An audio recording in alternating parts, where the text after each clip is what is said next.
सुधा यादव राजनीति में नया नाम नहीं है, बल्कि उनका राजनीतिक जीवन प्रधानमंत्री नरेंद्र मोदी के प्रयासों से शुरू हुआ था। 1999 में कारगिल युद्ध के बाद हुए लोकसभा चुनाव में नरेंद्र मोदी ने सुधा यादव का नाम भाजपा को तब सुझाया जब पार्टी हरियाणा में राव इंद्रजीत सिंह के सामने किसको मैदान में उतारे के सवाल से जूझ रही थी। 2024 के लोकसभा चुनावों की तैयारियों का बिगुल फूंकने से पहले भारतीय जनता पार्टी ने अपने संगठन को दुरुस्त करना शुरू कर दिया।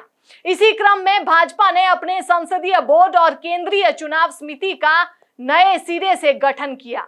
पार्टी ने अपने दिग्गज नेता नितिन गडकरी और मध्य प्रदेश के मुख्यमंत्री शिवराज सिंह चौहान को संसदीय बोर्ड से बाहर कर दिया, जबकि बीएस येदियुरप्पा, सर्बानंद सोनोवाल, के लक्ष्मण, इकबाल सिंह लालपुरा, सुधा यादव और सत्यनारायण जटिया को नए चेहरे के तौर पर बोर्ड में शामिल किया है। इस फेरबदल के बाद गडकरी और चौहान के बोर्ड से बाहर होने के कारणों पर तो चर्चा हो ही रही है। वहीं बोर्ड में शामिल एकमात्र महिला सदस्य डॉक्टर सुधा यादव का नाम भी चर्चा में है।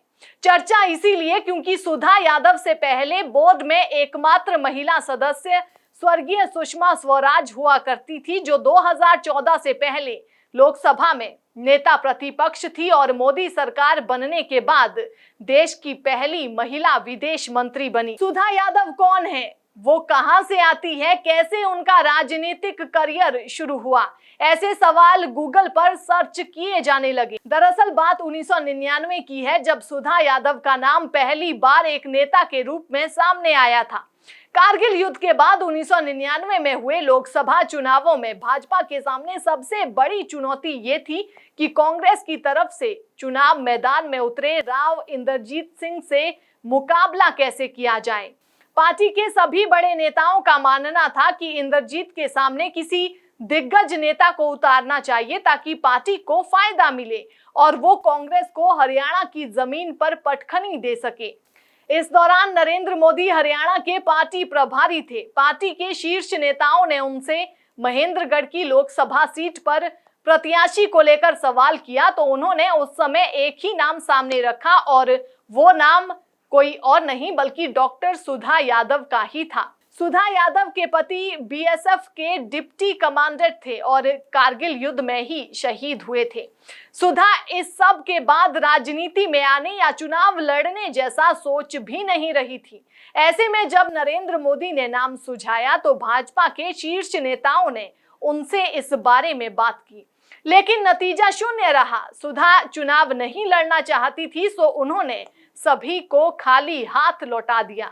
चिंता में पड़ी पार्टी ने सुधा यादव को मनाने की जिम्मेदारी प्रदेश प्रभारी नरेंद्र मोदी को ही दे दी। सुधा यादव ने कई बार इस पूरे वाक्य पर चर्चा करते हुए बताया कि जब उन्होंने साफ तौर पर चुनाव में ना उतरने के लिए कह दिया था, तब उस दौरान हरियाणा के प्रभारी नरेंद्र मोदी से फोन पर उनकी बात करवाई गई।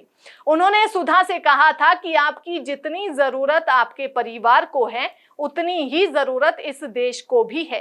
सुधा बताती है कि पति की शहादत के बाद उनके लिए वो समय काफी मुश्किलों भरा था। ऐसे में चुनाव लड़ने का तो वे सोच भी नहीं सकती थी, लेकिन नरेंद्र मोदी की बातों ने उन्हें ऊर्जा दी और लेक्चरर बनने की चाहत रखने वाली सुधा यादव ने चुनाव लड़ने के लिए हामी भर दी।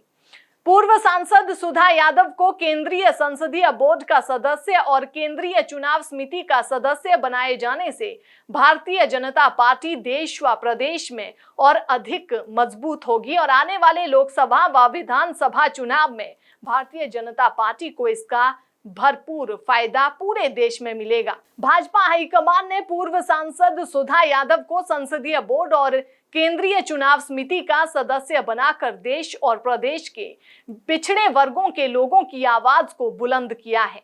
आने वाले समय में भारतीय जनता पार्टी गांव स्तर पर और अधिक मजबूत हो जाएगी, क्योंकि सुधा यादव को संगठन का बहुत अधिक काम करने का अनुभव है।